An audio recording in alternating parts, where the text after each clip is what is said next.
Scrutiny. Welcome to the Transformation, Commercialisation and Corporate Services Scrutiny Committee. There's a mouthful, it's still a really long name. Okay, so please note that this meeting is being recorded and may be broadcast via the authority's internet site. The images and sound recording may also be used for training purpose within the authority. And if we move now into agenda items, how are we looking on the guest list there, Myra? Have we had more people coming in? Sammy Farid Co-opty is joint chair. I can't see any other members.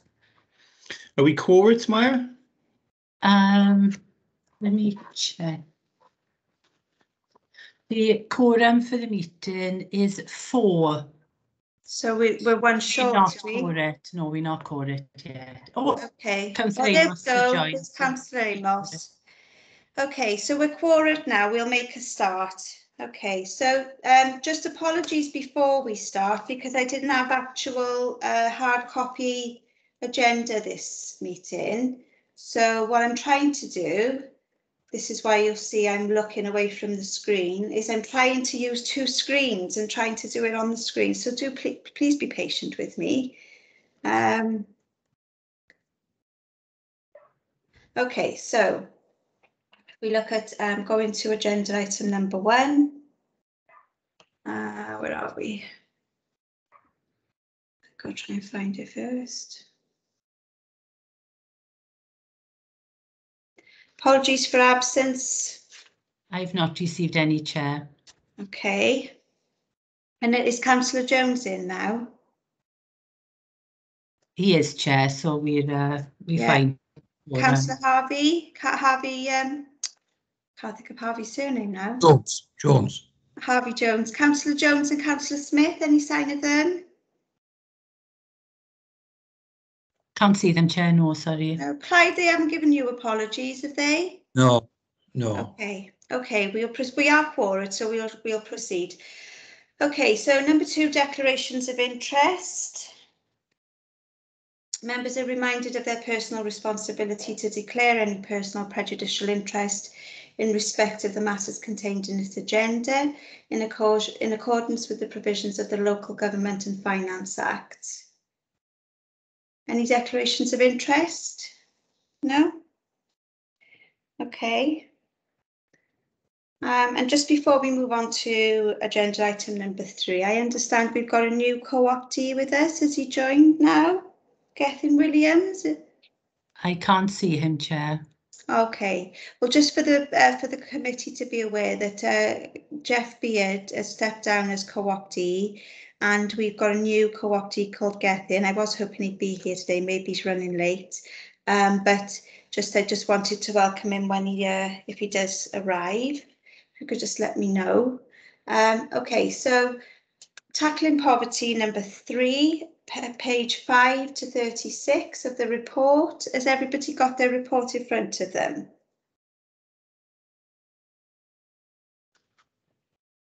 Okay, yep. So just as an introduction, as this came to the committee as part of the Tackling Poverty agenda, the committee requested a report on the council's response to tackling poverty, and more specifically requested an update on how the council supports people in relation to this issue.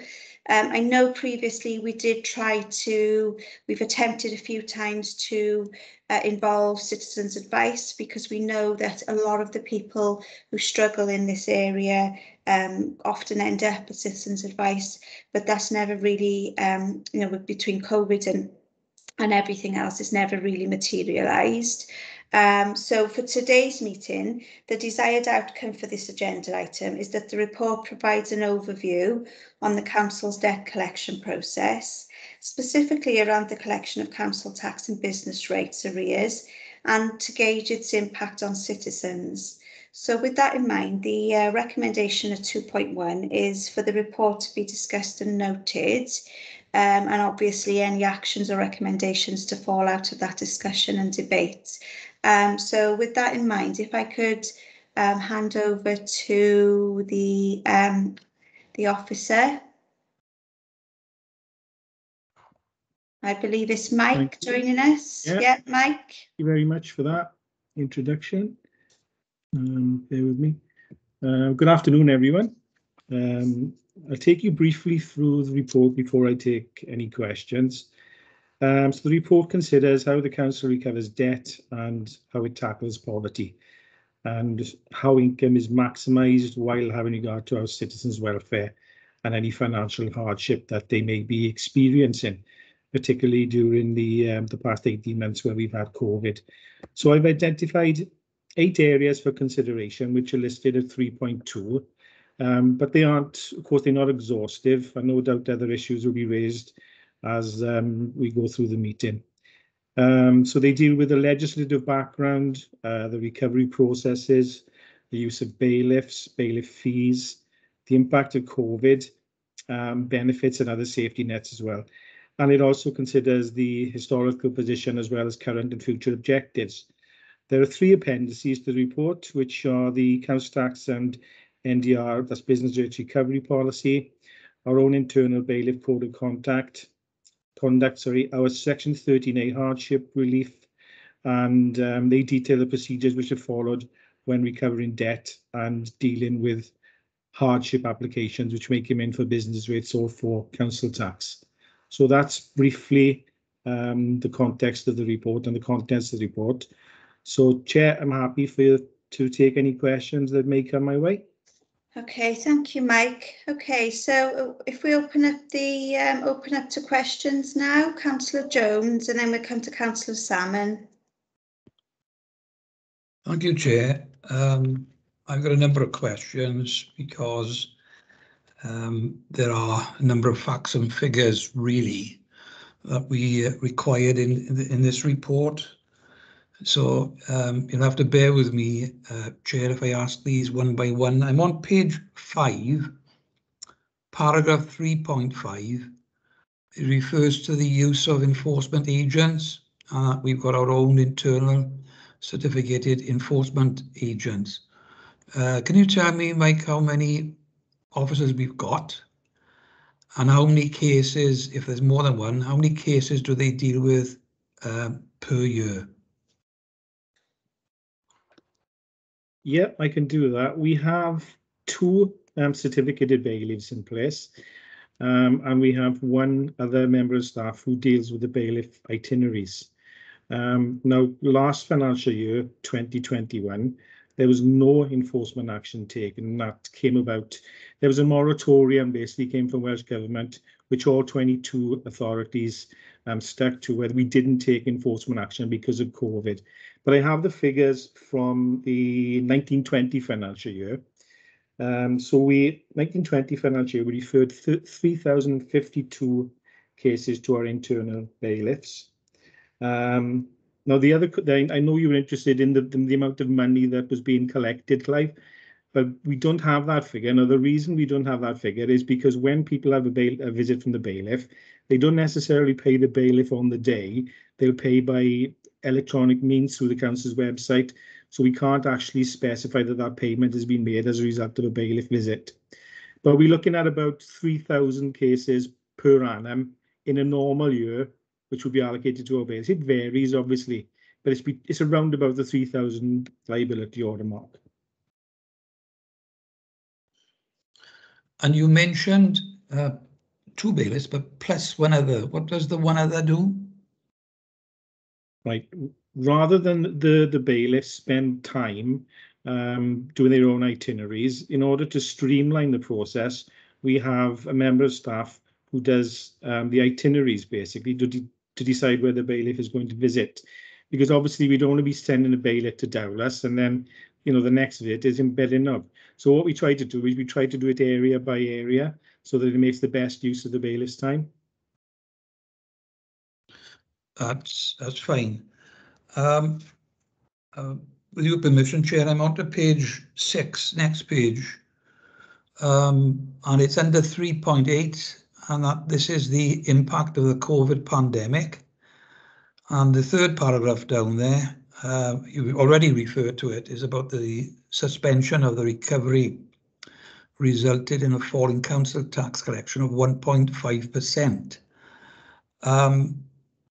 Now, the last figure I became aware of, well, first of all, what does 1.5% equivalent, what's that equivalent to in monetary terms? And how many council taxpayers are we talking about? Right. 1.5%, 1% equates to approximately £300,000. So 1.5% is just under £500,000. Now, the number of people that are impacted by that, I can't give you a figure on that, Clive, because we don't. That's not monitored. For example, I'll tell you why it's not monitored, because the amount of money that's outstanding could be a very minimal amount, or it could be a large amount. We don't know, basically, so we haven't monitored that. All I can tell you is that the arrears in excess of 1920 were 1.5%, which equates to roughly £450,000, £500,000. One of the last figures, I was asked a question, and I think it came from Steve, it might have come from yourself, obviously, was that for the last 12 months, up until March, that there was a deficit in council tax payments of somewhere in the region of 660,000. And I accept that we weren't carrying out enforcement work, etc. But up to date, what is the, have we recovered most of that up to date? Right. First of all, that £660,000, that does, I don't know where that figure has come from. My calculations are 1.5% equals about 450 towards £500,000. Now, as far as the council tax for the current financial year, that's 2021-22, we do our calculations on a monthly basis, so we compare month by month compared to the previous year. Now, obviously, we can't compare it to last year because we weren't doing any recovery. But based on 1920 figures, we are more or less the same, Clive, as where we were in 1920. I think we're 0.1% down at the end of July. So we've recovered quite significantly since the problems we had last year. So in monetary terms, that's a few £100,000. Well, yeah, it's but these figures, it depends. They fluctuate quite a lot month to month because it depends on when you have court action, when you send reminders out.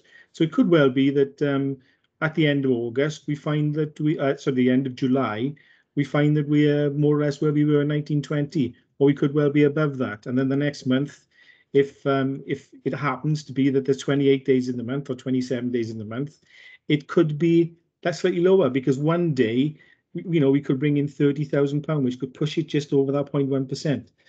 So it's not an exact science, but we do monitor it quite carefully. And I say at the moment, we are there or thereabouts as to where we were at this time in the financial year at 1920. As I say, we can't really, there's no comparison to last year because obviously we had the moratorium in place. Yeah. And court cases, I think at one time there was, going back a few months, because of a pandemic, there was a slowness in taking cases, not your fault, because of the court system and them sit in. But that's all happening now. And I presume that, well, I've again was told cases were starting to go into court, and certainly in February, yes. And that's continued without a problem. Yes. We had two courts prior to the end of the financial year, one in February and one in March. We're sort of at the mercy of the magistrates' courts as to when they can fit us in. But this year, I'm hoping that we should have a full schedule of court hearings. So far, so good. The courts are being quite accommodating to us. But like I say, it depends on what happens in the next 6 months, Clive. To be honest, we don't know whether the third wave will have any impact on the court services, what the impact will be on our recovery team. So at the moment, all I can tell you is things are going okay. We are having our court schedules. We're taking people to court, and we're getting the liability orders, and we are passing those out to the bailiff. and obviously doing other recovery methods such as attachment of earnings, attachment of benefits, and obviously making payment arrangements as well. I'm still on page 6, Chair. 3.9, the heading Benefit and Hardship Safety Nets. You refer to the council tax reduction scheme. The last figure I saw there was somewhere in the region of 6,500 council tax payers had applied. There might have been more in the last few months. Yeah, but that's the approximate figure. At the moment, it's 6,386. Right. Now, of those, we've got 4,440, which are legacy benefits. That's income support or job seekers allowance or whatever you want to call it. And the other 1,946 are universal credit claimants. And the total comes to 6,386 council tax reduction. When you say legacy payments, people are obviously entitled to apply. It depends on the benefit they're on, if they are on more than one. Exactly, unless they change their circumstances. The situation is this: they stay on the legacy benefit until their circumstances change, and then they will automatically go on to universal credit. Right. Okay. Same page under that there, housing benefit. How many council taxpayers on housing benefit? Well, the two don't necessarily equate, Clive, but we currently have 3,072 housing benefit claims. And that's about the norm, is it? They tend to be fairly static, the numbers for CTR and for housing benefit, yeah. Yeah. Mike, yeah. Sorry, Clive. It was just a bit of clarity on the previous point, Clive, if you don't mind a second. Yeah. Mike, it was just around the numbers you just said about the applicants. Because the reason why, obviously, one of the main reasons it came to the committee was because of tackling poverty. We know that we've got a lot of people who struggle, and then that was being impacted with COVID. So the difference between the legacy ones and the new ones, so I think you said it was 1,946. Is that new people since COVID, or is that just the general pattern of things? No, it always, to be honest with you, Tanya, it always hovers around the 6,000 mark. So it's surprisingly there hasn't been a huge increase in the numbers of people applying for council tax reduction. What do you think the reasons are for that, Mike? Because you would expect to see an increase. You would, but there's been the furlough scheme, obviously, which is classed as income. So you've got self-isolation payments as well. So there's a number of initiatives the Welsh Government have introduced to mitigate that. Okay. Because council tax reduction is an income-based, it's not a benefit. Yeah. It's a reduction. Because of the furlough scheme, essentially, the numbers haven't changed significantly. Okay, thank you for letting me interrupt by there, Clive. Back to you. You're the chair. And I'm on the same page. Discretionary housing payments. What's the norm and what's the level of discretionary housing payments? Last year we had a pot of money from the DWP of £278,000. It's specifically to alleviate people who are in difficulty with paying their rent. So we can't work outside of that scope. We had 671 applications, and we approved 381 of those. And I think our spend, we had problems that you probably remember. We had problems in 18-19 where we had a significant underspend. But was that 19-20? But last year, I think we round about 100%. There was just a few pounds outside of our allocation.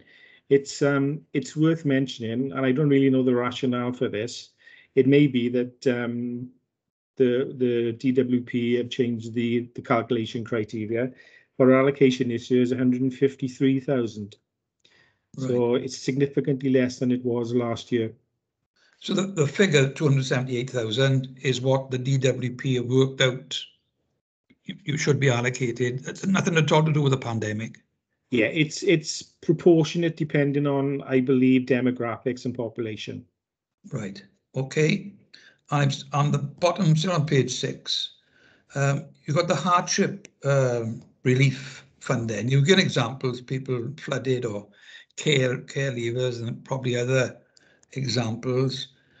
And I would have thought that fluctuates depending on the number of premises that get flooded or has problems like that. But is that, how do they, how do individuals, is this well known to all and sundry council taxpayers that there is this hardship relief fund? Well, I believe, Clive, and I'm not going to commit myself to it, I believe it's on the website, but CAB, the housing associations, Christians Against Poverty, all of those associated, they're all fully aware of the Section 13A provisions. And we do get referrals through from CAB and from individuals asking for us to consider it. And How much was that utilised after Storm Dennis, Mike? Because we did have flooding. It was fairly significant. I mean, I think everybody who I think there was a few areas like Troy, for example, where a significant amount of relief was given to people. So if the property was flooded, I think it was more or less automatic that we gave it to them, Tanya. So situations like that, well, I call them natural disasters. Then we wouldn't even, it wouldn't be a consideration. We just automatically give it. The sort of other considerations we have with people who are experiencing financial hardship, although that's by no means the only reason that we give it. And we also, I think it was the year before last, we introduced a Section 13A relief for care leavers. So children who were leaving care up to the age of 25, they were given a Section 13A hardship relief as well. But to be honest, we don't have a great deal of people applying for it. The decision is delegated to myself, and I'll be honest, I don't think I refused any, but we only get sort of, I would say, 2 or 3 applications a month, if that. And we have to, although we have a policy in place, we're not able to fet at our discretion. So the policy is just a guideline, basically. We have to consider each case on its merits, and it's not necessarily restricted to financial hardship. It could be family circumstances. It could be any number of different things. But generally, we tend as an authority to be lenient then and make the awards. Yeah, I mean, I understand about flood victims, etc., because, well, hopefully in those circumstances, if residents didn't know about it, somebody somewhere would have pointed them in the direction of this hardship relief fund. Yeah, to be honest with you, like when the floods happened, I mean, we made there was a list compiled, and we contacted everybody who was affected, we knew were affected, and we told them about it. Fine. Well, that's what I'm after. And in the case of care leavers, and I wouldn't have thought there's really many of those, but would each care leaver be advised by someone, because the care leavers wouldn't necessarily know each one about this hardship relief fund, would they? We get advised by Children's Services of anybody who might be applicable. We liaise quite closely with them, so we're aware of everybody who's leaving care and who's going into their own residential accommodation and where they have a council tax liability. Okay, and I've just got one last question. It's on page 8, under 5.1, third paragraph down. You refer there to an additional member of staff was appointed in April this year for a fixed term with the specific task of contacting customers at an early stage in the recovery process. Now, I happen to think that is exactly what we should be doing, trying to nip problems in the bud at a very early stage. Could you tell us, I know perhaps they've only been there a matter of, what, 4 months or just under. Is it successful? And if it's going to be successful, will this fixed term post continue after, is it fixed term for 12 months? It will not continue after that? First of all, I have to thank Andrew for his input into this, because he's pushed for this for the last 12 months. So thank you for that, Andrew. And we were very fortunate, Clive, to be honest, in as much as the person who we appointed was previously working in the recovery section in council tax, and they finished, so we brought them back in. To be honest, it hasn't been fully implemented yet, because we've been under so much pressure with regards to other pieces of work, for example, the business grants. So we've got a couple of members of staff off at the moment, so we've had to rejig what people are doing. The aim of it was, because the earlier that you intervene where there's a debt, the better, basically, and the more likely you are to get a good outcome. So that was the rationale behind it. It hasn't, I don't think it's made an impact as yet, because I say it's not fully implemented because of the other works we're trying to do. And yes, it is for a 12-month period, but I'm hopeful that we can extend it beyond that. But that's a decision for, obviously, there's budgetary considerations. Yeah. But I've always worked on the assumption, Clive, and I always say this, that it's counterintuitive not to input finances into our recovery processes. Oh, I agree with you entirely. And I would have thought this post holder would be of benefit not only to particularly the individuals themselves, who we can see at a very early stage the problems that could occur way down the line, but it's of benefit, I would have thought, to the local authority as well. So I say again, I welcome that post, and hopefully, as I suspect, it'll be successful that continues. Thank you, Chair. Okay, thank you, Councillor Jones. Councillor Salmon. Thank you, Chair. Hello, Mike. This one goes, is along the lines of what Clive was just saying, but maybe goes a little bit further. At full council last week, we had a presentation from the Assurance Board, and one of the topics that came up was council tax and council tax collection rates. Now, Christine Salter, I think it's Christine Salter is her name, she said that understanding your residents and getting as much data and information about when they can pay, when they stop paying, and understanding their circumstances. And she also said understanding your residents, their payment profiles is a good place to start for you. Mike, have we done anything with along those lines? Maybe a consultation, not just on the people that fall into debt, but actually everyone. You know, the people that are paying to see how much of their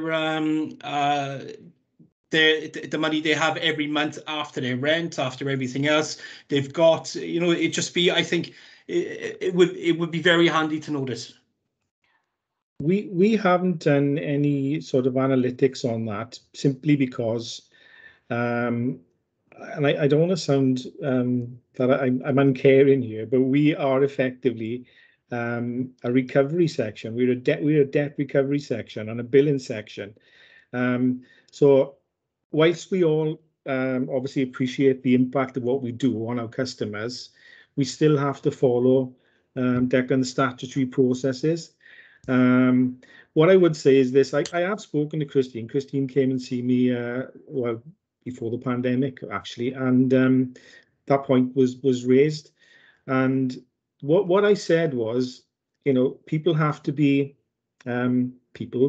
politicians, customers have to be realistic. In Merthyr, we have the second highest council tax in Wales. We have one of the highest levels of deprivation. We have the highest Band A, or the second highest Band A property. We have 70 odd percent of our properties are in Band A, and over 70% in Band A and B, so it's regressive. So what I found, and this is going back, Declan, not just for council tax, it goes back to community charge, and for those of you old enough, it also goes back to the old rating system. We get criticised every year by Welsh Government, by the media, sometimes by politicians, not often. I think the majority of politicians understand the pressures that we make, because our collection levels are low, relatively, that is. I mean, it's always Blaenau Gwent and Merthyr Tydfil come into the bottom two. Sometimes Newport comes in as well. But there's a reason for that. One, we got a low income council relatively, and we got a really high council tax, but then you get the other side of that is that people expect us to collect the money and not use enforcement agents. So how do we address that paradox? Mike, on that though, I take on board what you're saying about the fact that obviously your task is to predominantly to the collection side of things, but that proactive approach and that preventative approach, I agree with Councillor Salmon, is anything that can be done to nip it in the bud really early on and address issues early on is a really good thing. So if that's not best placed with you guys in terms of it being your main focus, where would that sit, do you think? Where would be the most appropriate place for that to sit? I'm trying to think where would that sit? It probably would sit with to be honest with you, Tanya, the third sector, I would have thought. Because with things like the CAB, with the housing associations, because it's not just council tax we're talking about, council tax arrears. People who present to us with arrears, 99% of the time they have arrears for many other things as well. So it's something that we only become aware of basically when either we contacted by the Citizen Advice Bureau or whatever. But yeah, I think there needs to be third sector involvement. I met with CAB on numerous occasions, but the problem is, and this is a huge problem for us, we get the CAB, we get various other debt collection arbiters, then put it that way, saying, right, you shouldn't use bailiffs, you shouldn't be heavy-handed. But then we also then get from Welsh Government and saying, well, why is your collection rate only 95.5%? It's impossible to resolve the two. Okay, go ahead, Declan. I just got one more. It follows on nicely, to be honest. Thank you, Chair. It follows on nicely, Mike, from what you were saying. Now, I think most elected members, to be honest, think that the council tax rate in Merthyr Tydfil is unfair. And Christine Sauter, she said in that meeting, obviously the council tax system and the different rates that currently authorities have got are steeped in history, and there's an exercise going on to as you know, to look at reforming council tax. And also Steve Thomas said there's a commitment in the Welsh Government to look at council tax. Now, as this is going on, this exercise with Welsh Government, have they contacted you in regards to the low rates of collection in Merthyr Tydfil, or council tax rates, or anything like that? We tend to face criticism when the council tax return is published in June. We tend to get criticised when the media get hold of it. So they're saying, well, why are the rates so low in Merthyr? Without the understanding that the Band D property, well, I'd say the Band A property then in Merthyr this year is 1,344. Okay. Now, if you were in Ceredigion, you'd be paying less than that a Band D property. The thing is, it's a regressive tax. But where there's a high proportion of Band A and Band B properties in the region of 75% or whatever it is, it's even more regressive for the likes of Merthyr. So yeah, I mean, I'm all for the reform of council tax. Let's make it less regressive. Let's increase the number of bands, and let's make it less punitive for those authorities which are in deprived areas. Have you been consulted on that then, Mike? Funny enough, something came through today which I haven't read yet because I've been preparing for this. But Steve sent something out. There's something come from Welsh Government concerning the reform of council tax, which I haven't had a chance to look at yet. But it came in today, so I'll be reading that afterwards. But yeah, we have conversations. I mean, I go to the Welsh Revenues and Benefits Managers group meetings, and these things are discussed. But to be honest with you, these discussions have been going on, Tanya, for probably 10 years since the going back since council tax was introduced back in 1993. When it wasn't called council tax. Sorry? It wasn't called council tax then, was it? It was the community charge or the poll tax, whatever you want to. Poll tax, that's the one. The evil word. Yeah. That Okay. we had the same problems with the poll tax as we do now. We had the same problems with the general rates before that. It's just the nature. I don't think when they're looking at the revenue support grant, deprivation is considered, but I don't think it's considered enough, and I don't think enough has been done by Welsh Government, because they tend to be, it doesn't tend to change. So even though we make representation, I'm sure Steve has discussed this with the South Wales Treasurers as well. It needs reform. There's no doubt about that. Definitely needs reform. Okay, Councillor Salmon, did you have another question? Yeah, it's just a follow-up, Tanya. Mike, in the run-up to setting of council tax for next year, obviously we'll see what we're given November, December time, and you've had a letter today from Welsh Government, and obviously that was one of their promises for the election. Would you be able to keep us updated on if Welsh Government do make any strides in making the council tax system fairer? Just keep, I think, probably all members, not just members of this committee. Certainly, Declan. Anything that I have for Welsh Government, I'll circulate to all councillors. Lovely. Yeah, Thank you, Mike. Thank you, Chair. Yeah, I'd be interested in that as well. I think we all would. Okay, thank you for that, Councillor Salmon. Councillor Amos, and then I believe Councillor Barry's got a question. Yeah, thank you, Chair. It's a very simple. We are still on questions, aren't we? Yes. On questions. It's a simple question, really. It's not directly on the report. Was when we send these enforcement agents or bailiffs, call them whatever you will, do they seize goods? Do they to offset the payment, the outstanding arrears? They take goods away. Okay. In all the years I've been doing this, Julian, I can count on the fingers of one hand the number of times we've actually been in the position where we've had to seize goods. And those have been more related to businesses rather than individuals. Now, the reason for that is generally, if it gets to that stage, we will make an agreement if we can, or if the person's in employment, we can take it out of their salary, or if they're receiving benefits, we can deduct it directly from their benefit payments. So there are a number of options open to us. So it is literally the last resort is removal of goods. What we have done in the past is we tend, I mean, the only asset that most people have, which is worth anything these days, is the car, basically. So we have clamped vehicles in the past, and this has prompted people to make arrangements with us. But we're not going to, let's say somebody owes £1,000, the car's worth that, we're not going to take their car if they offer us £100 a month. You know, I think that is really punitive. I know these programs on the TV, you know, but those are high court enforcement agents rather than just straight enforcement agents. So we take a more, how can I put it then? We're not quite as nasty then, for want of a better word, as the high court enforcement agents.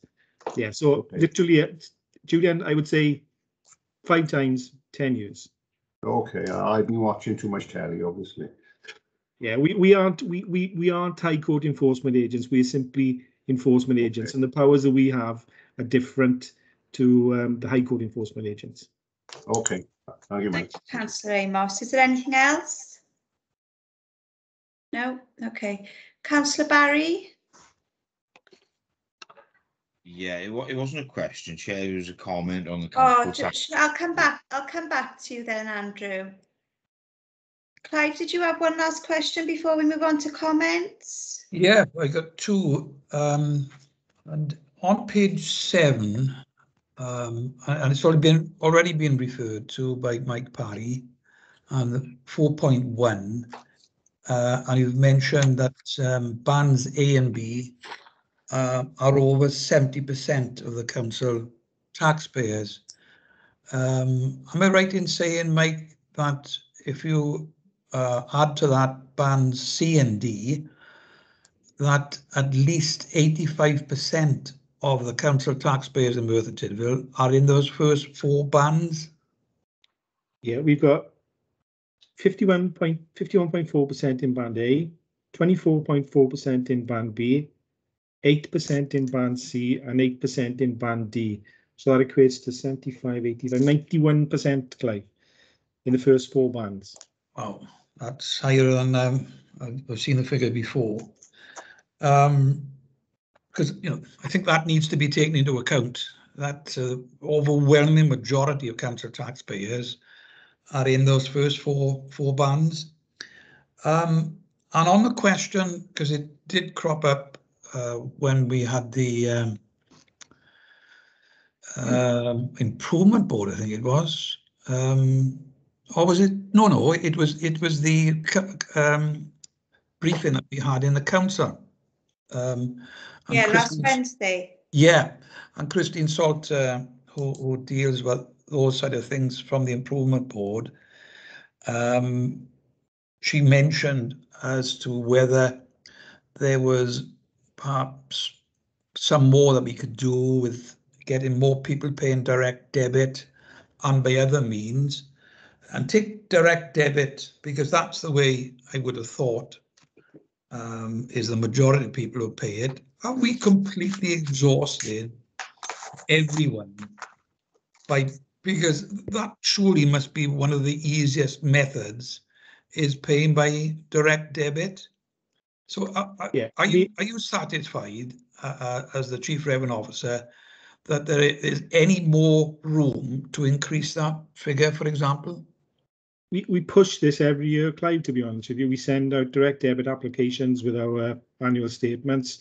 If we get people contacting us through our Citizen Access Revenues or via telephone or whatever, email, we'll always try to push for them to go on to direct debit.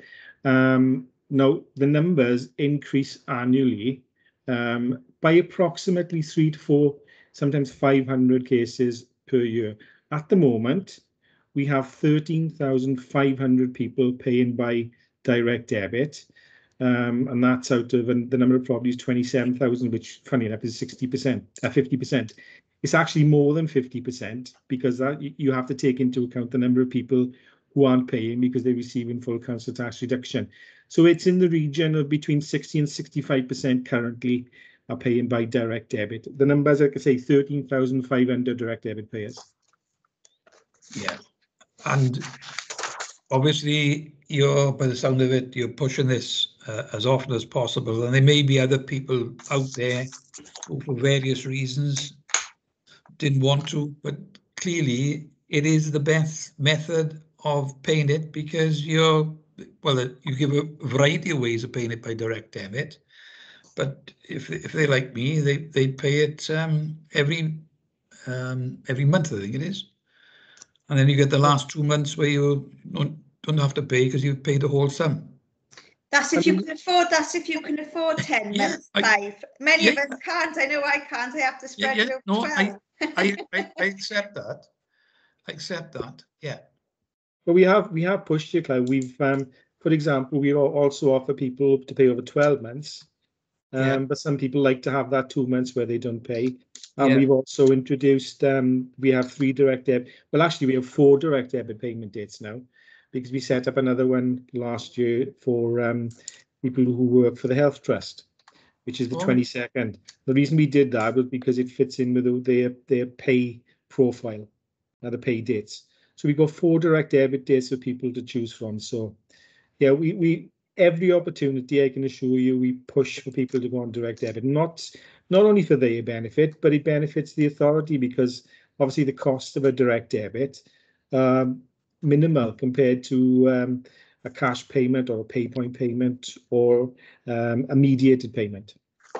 Yeah. Okay. Chair, are we going on to discuss then the council tax after comments of this, of the actual recovery policy? I mean, because I've got questions on that. I wasn't planning on it, Clive. Okay, well, only because if you remember, Clive, we discussed last time just being really conscious of the fact that we want to finish by 6. Yeah, no, it's, well, I'll ask it no. Okay. Two things. When you send out the final reminder for people who haven't paid, do you arrange a visit then? Somebody set a final reminder and they haven't replied to that, is a visit made to that individual to find out why they haven't replied to 2 reminders? No, it's private. It's not practical. We're talking 1,000, sometimes 1,000 final notices we send out to the first final notice run, which is why part of the reason why we've taken on this additional person. So when it does get to final notice, we can preempt that by making a telephone call if we have the contact details of that particular customer. So it's not practical for us to make a visit at that stage. No, if you look at it from this point of view, we send out 1,000 final notices. They expire within 7 days. You know, how many visits could we possibly carry out in that 7-day period before that notice expired? So, yeah, the simple answer is no, we don't. Okay, and it does refer to it in the recovery policy there on page 13. Halfway down the page, you say you can communicate in plain English, which is good to know, without using jargon or unnecessary technical or legal content. What about all those people, and I don't know what the figure is, where English is not their first language? Are we able to communicate with them in different languages? We have the language line, obviously, so we can use that. But the only legal requirement placed on us is that if somebody wishes to have their correspondence in Welsh, then we can accommodate that. But the answer is no, basically, unless they come into the Civic Centre, which obviously isn't happening now, and we can use the language line to deal with, for example, we got a high proportion of Polish and Portuguese people, so they can be catered for. But when this policy was drafted, that was 2012, I think, and it hasn't changed significantly since then. It wasn't as big as an issue as it is now, probably. For example, Chair, in the health board, they engage an interpreter where there are particular language difficulties. I accept that there's a cost to that, but that does, I understand, happen in the health board. But it's not a problem as far as you're concerned.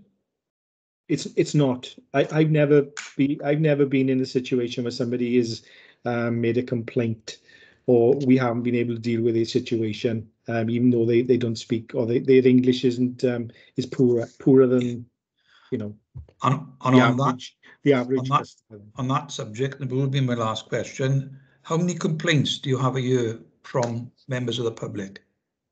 Very few, very, very few. We did, to be honest, we did have a lot. When I say a lot, relatively more than we have now when we used external bailiffs. But the majority of problems and complaints we have relate to the use of bailiffs. So obviously that didn't happen last year because of the COVID pandemic.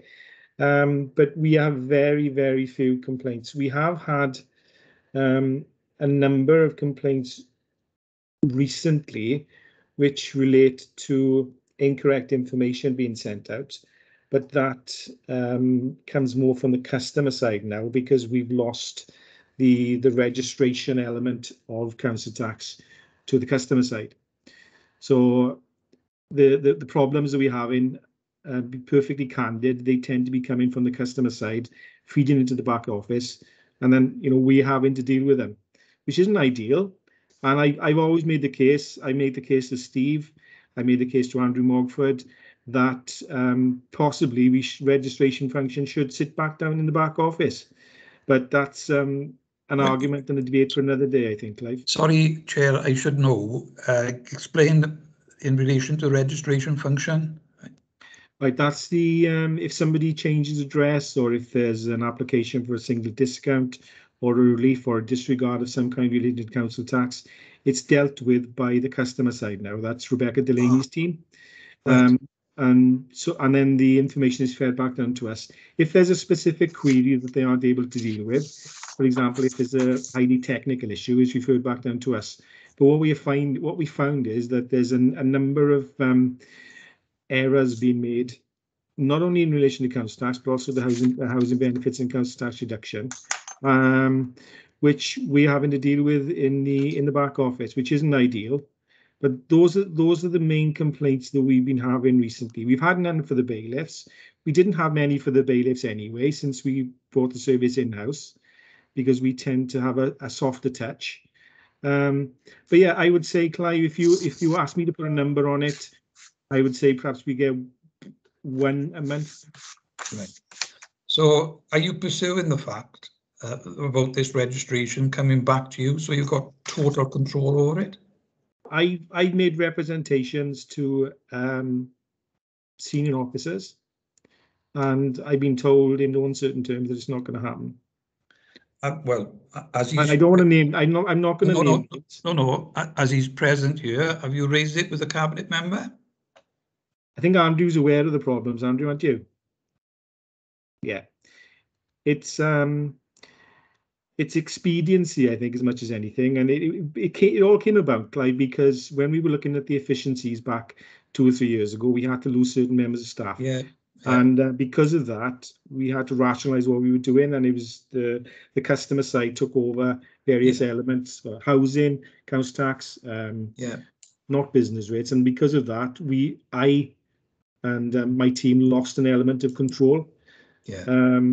So you can argue either way. You can make an argument to retain it in customer. You can make the argument to have it back in the back office. My own preference, as I've said on many occasions to many people, politicians and officers, is that it should sit in the back office.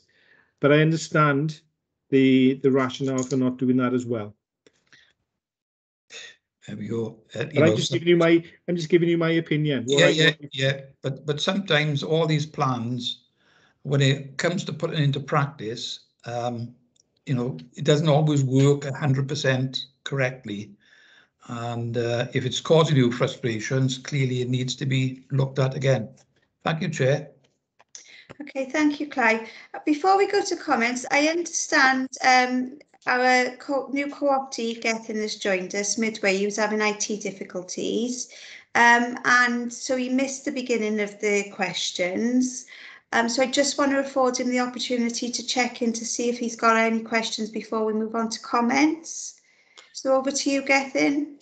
Thanks for the invite. First, apologies. I'm not IT good, to say the least, but I managed to get in eventually. And it's very interesting. I thoroughly enjoyed listening to the report. I thought it was a very well written report, and impressed with what I read. I sent some questions before the meeting in the direction of Democratic Services Officer, and no doubt they'll work their way onto Mike, and Mike can perhaps reply to me in due course. I mean, it's not so fundamental that I think it adds significantly to what has been going on, and be very rude on my part to suddenly just ask a bundle of questions out of context. I'm very grateful for the invite to join this committee, and I shall do my best to be remarkably quiet. But at the same time, if I get an officer report, I will do my best to ask the questions in advance, because having been a former officer in local authority, there's nothing worse than having sort of a shotgun thrown at you all of a sudden, pertinent, good or bad. So thank you for the invite, and I shall be remarkably quiet in this meeting. And my apologies again. Okay, thank you for that, Gethin. And just to say that if you do prepare pre-questions beforehand, if you send me a copy as well. Certainly. Just so I can make sure then that you're represented and nothing slips through the net. That's good. I will do that. I'll send a copy to you again. The copy I sent on to another officer. And it's lovely to have you on board. Welcome. Well, thanks for the invite. Okay, and now over to comments. So Andrew, sorry you've had to wait so long, but we got you eventually. There we go. Over to you. It's okay. It's obviously on the council tax issue. An absolute priority for us. The deprivation index has us first and second with Blaenau Gwent, and first and second in the amount of council tax that we pay. If you look at Caerphilly and Newport, they sit 5th and 6th on the deprivation on the index of deprivation, and they sit 20th and 21st on the amounts that they pay. Now that's a position we should hold. And that equation that puts them there should be applied to Merthyr. So there's a lot to do, but when you look at how much they're paying in Newport and Caerphilly, circa 1,470, we're what, 1,900 just below 2,000. It's a huge difference. Now, we're not going to get an overnight solution to that. That's decades of increases that have led us to that. What we can do is try and keep the council tax low so others catch us up. What that depends on is obviously, you know, we're prudent with our finances, and if we can turn surpluses, it means we can keep the council tax low for a number of years. Now, Christine Salter, who I'm underwhelmed with, as we said, is, you know, where she says that our position is where it is because of significant increases in our revenue settlement, and where there are significant increases, I agree. As I said to her in the last council meeting, she should have done the analysis, because she's way out if she thinks it's just the revenue grant which has brought us to this position. We can continue with our efficiencies. We can continue to make surpluses, all being well. That will allow us to keep council tax low. I welcome a review of council tax. How far-reaching that's going to be, I'm not sure. And until we get something solid, we have to try and keep our council tax low, which means we have to be efficient.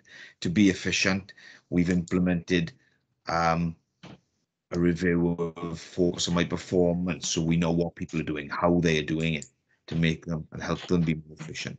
We've now got performance information on the organisation, which didn't exist before, which makes us more efficient. We're reviewing the fleet, we're reviewing our assets and estate, we're reviewing decarbonisation, all things that affect the medium-term financial plan. And as long as we can continue to be financially prudent, we will slip down that index of payments of council tax. Obviously, if we can be helped along the way, that would be great. But it is a massive problem, and when we're that high on the deprivation list, it simply isn't fair that our residents have to pay what they have to pay. It's a ridiculous amount to be paying. In terms of the additional resource that we put into revenues and benefits, as you've identified, it's a no-brainer. You know, the reason we put it in was because on top of paying just shy of nearly £40 million in grants out to the business economy last year, we still had to do the statutory duties.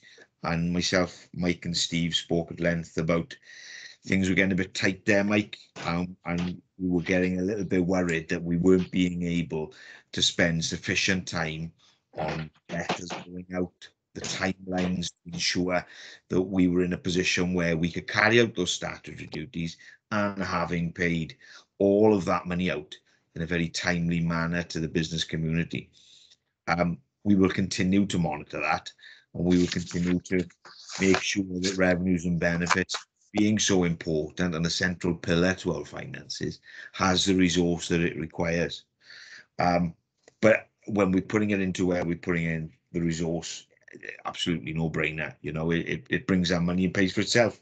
So you know, it's a resource well used by Mike there, in fairness. And that's all I really want to say, you know, in terms of perhaps a bit of clarity about where we stand as an administration, the priority we've given it, the resource we're putting into it. And it's such a complex issue, and it has many things that impact on it. And hopefully that gives you an idea of where our priorities lie in terms of those efficiencies, to keep the surpluses, to keep the council tax down.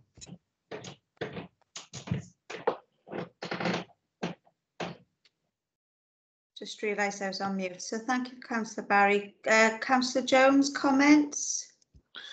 Yes, I'm pleased to see, Chair, that Mike has referred to the fact that we're back to nearly pre-pandemic levels of collection. I fully understand the difficulties that you and your staff have had, as everyone with this pandemic.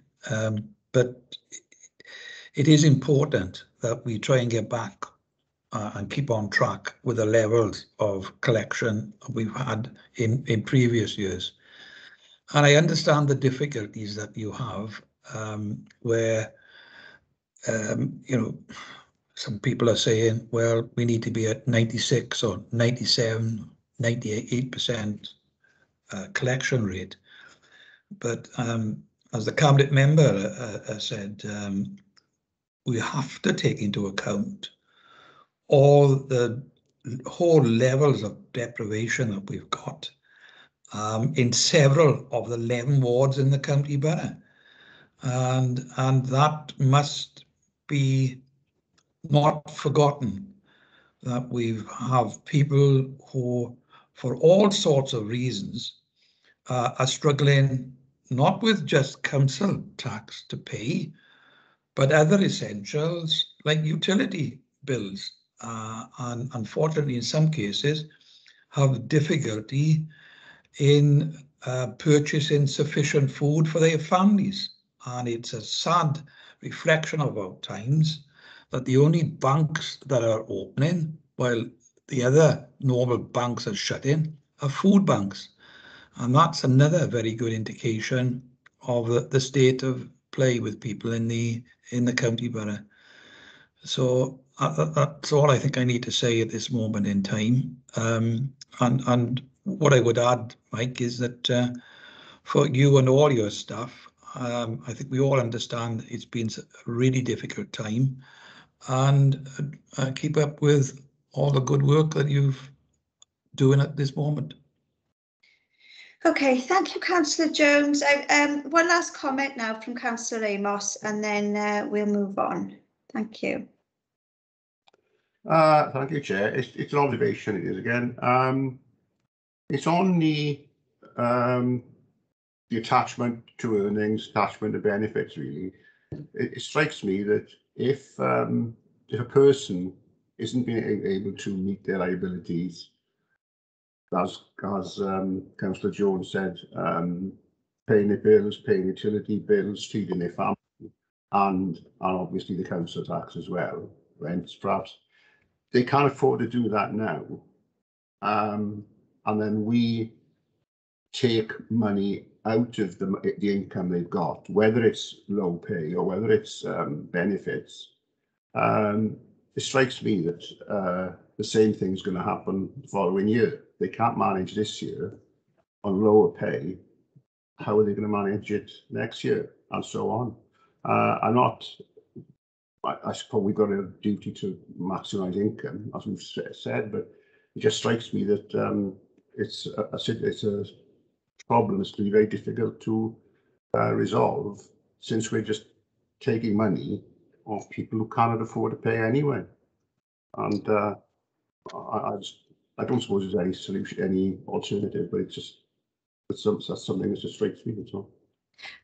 I think I take Councillor Amos's point there, in as much as just reminding the committee that the main reason we wanted this to come here today was because of our tackling poverty strand, and you know, and out of concern for our more vulnerable clients out there who struggle every month, and to sum things up, I think the Mike's suggestion of where does that lie in terms of us being a bit more supportive, in terms of us being a bit more proactive, in terms of us addressing those issues, and whether that lies with third sector. I think it's a real shame that we couldn't have citizens' advice here today, because I think, you know, the way I originally envisioned it was for citizens' advice to give us a different perspective, for us to be able to make some solid recommendations. So, you know, I think in terms of summing up and maybe sort of for future, I think it's been a useful session today, but I do wonder whether there's further work to be done in terms of exploring that third sector suggestion, but I'm not quite sure where that lies really, in terms of who or what makes that happen, what mechanism would need to be in place to make that happen. So maybe that's something food for thought for me as a chair, really, to go away and think about. So if there's nothing else, I think that we will thank Mike for his time. I know you've had a bit of a grilling, Mike, and thank you for answering the questions so thoroughly. I know at the start there were mix-ups around the report writing, and there was, not as much notice as you would normally have. So I do appreciate the time and effort you've taken. So thank you for that, Mike. And I don't think you want to stay for the rest of the meeting, Mike, do you? No, it's been my pleasure. What I would ask, if the committee, Clive mentioned it earlier, and I know Andrew does as well, but I've got a fantastic team of staff who deserve all the praise. I don't deserve the praise. They deserve the praise. If the committee could or council send an email to me or to Andrew, and then pass on to the staff to thank them for the hard work that they've done over the last 12 months. That would be greatly appreciated. Okay, we'll definitely record that down as an action then for either this committee or extended full council to send an email over. Okay, thank you, Mike. Thanks, everybody. Bye now. Bye-bye. Okay, so moving on to agenda item number 3. It is scrutiny, referrals, feedback and follow-up actions. Okay, so as far as follow-up actions, that's the bit I tend to do here. There's nothing really outstanding at the moment. There will be some considerations that need to be tackled in the work programme, and some shifting and some moving around, but we'll tackle on the next agenda item. So there's nothing really in agenda item number 3.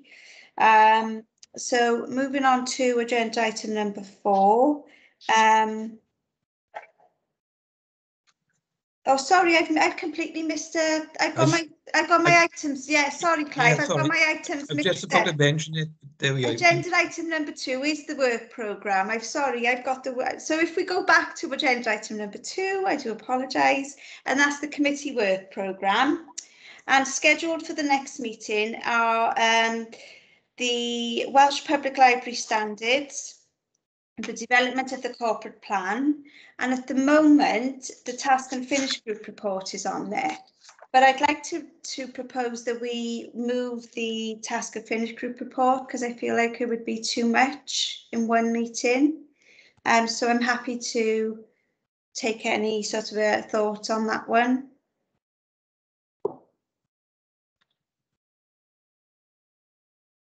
Is everybody happy with that? Sorry, Chair, which so Clive, at the moment there's 2 agenda items scheduled for the next meeting. The Welsh Public Library standards, which in itself is usually quite meaty. We usually get into quite a lot of detail with that one. And then the development of the next corporate plan, which again might be quite sort of heavy. So I'm recommending that we move the 3rd item to a later date, which I can look at in more detail with scrutiny support. And the 3rd item was? The task and finish group report. It was supposed to be originally for this month, but there was delays with getting the report written because of work demands and work pressures. So I'm proposing that we just move that later in the year, but when we do that, we need to look at other items. So I'll do that with scrutiny support and feedback next time. Okay. Yeah. Okay, and then the only other thing to raise on that agenda item was the introduction of the Cabinet Forward Work Programme. I'm sure Andrew would really wouldn't appreciate me not mentioning it after nagging for so long. So it was just to say that obviously this particular committee's work programme was finalised and before the Cabinet Forward Work Programme was published. So I just wanted to raise it today, just as just to see whether or not as a committee we wanted to make sure that we cover that as part of future, as part of this agenda item in future. I know that the Cabinet Forward Work Programme is being issued in quarters, and I believe we're only just going into 2nd quarter. So maybe we could look at it in the next quarter if everybody's okay with that. Yeah. Yep. Okay. So I won't labour the point, just to say that what I'll do as an action, if we could record it as an action, is to make sure that we capture it in committee work programme agenda item, just to visit the Cabinet Forward Work Programme and determine if there's anything of relevance that needs to be raised in this committee. Okay. So item number 3 I've already covered. Item number 4, reflection and evaluation of the meeting. I felt that it was a good meeting. I just really, it was unfortunate that we couldn't have had a third sector representation here today, because I think that would have really done it more justice. And I don't know what everybody's thoughts are on that in terms of going forward. Any comments on that? They did give some particular reasons why they couldn't attend, didn't they? Some time Yeah, ago. twice. I think it was either twice or 3 times, Clive. And I think it's just, obviously they're a very busy organisation. You know, I always think of them as the 4th or 5th emergency services sometimes, particularly, you know, when people are in crisis. So I totally understand, you know, that they're very strained. But it just would have been nice to have them here, really.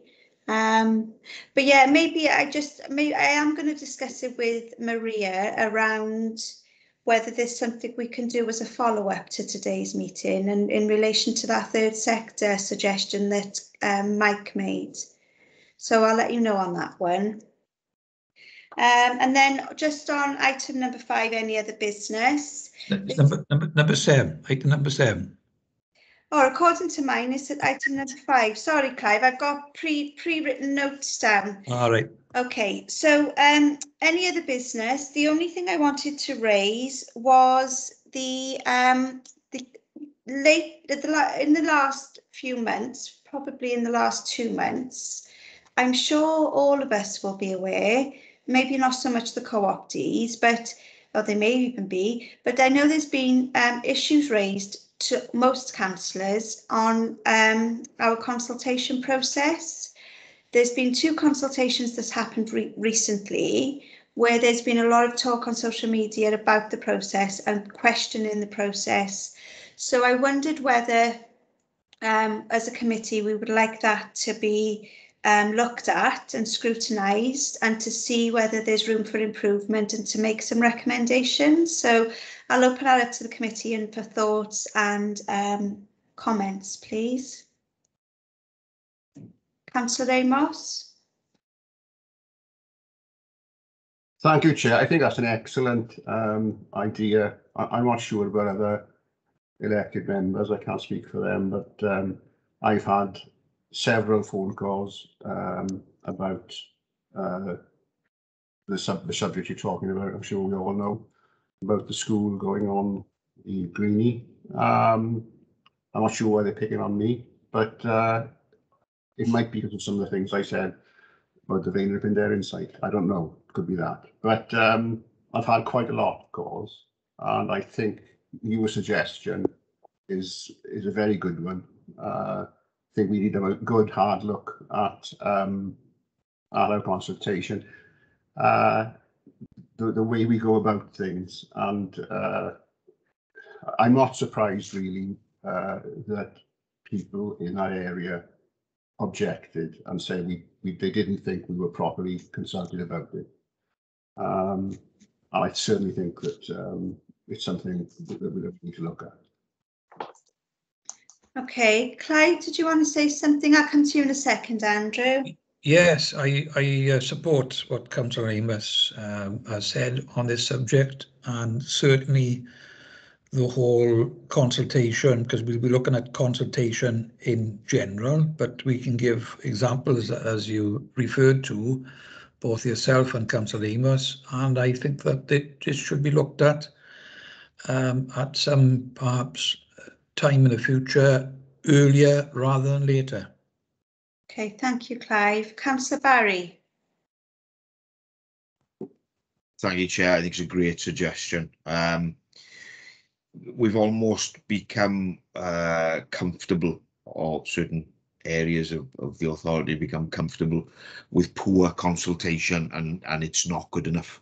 The excuse was given to me that to justify 370 odd people with the greenie, that Coed only encouraged 200 responses.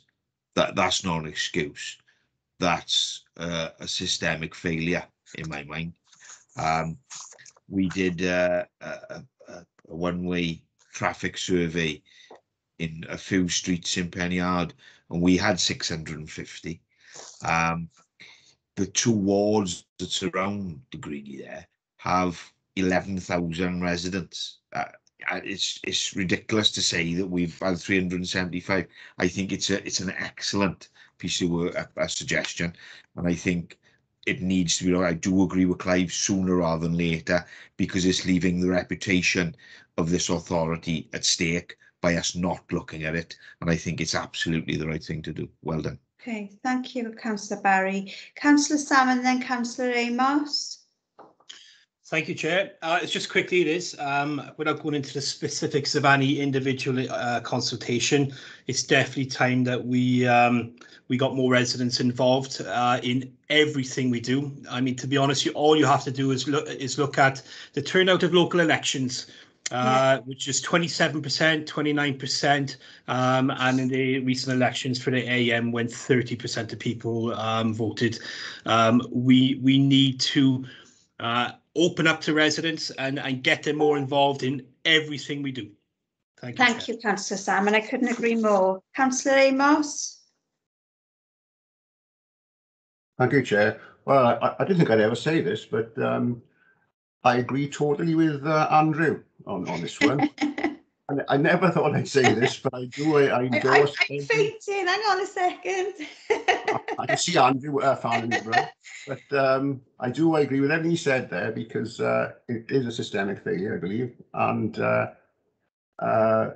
when a few years ago, when I remember it was the vexed question of the cemetery gates in Pan, we had a petition up of 700 people for that, just closing some cemetery gate. Andrew has mentioned some, quite honestly, pathetic figures to do with that school, and a major project like that. I'm not sure what, Andrew, what is it, 28 million quid, round about mark. Yeah, and you know, to be happy with those sort of figures on a consultation, it's just shocking. And I'm glad. I take my hat off to the administration for, you know, grasping the nettle and extending the consultation period. And I hope there is a meaningful response this time. Okay, so if the committee is happy, then if you're happy to leave me with it, I'll look at the work plan overall, because like I said earlier, we do have to move some bits and pieces around.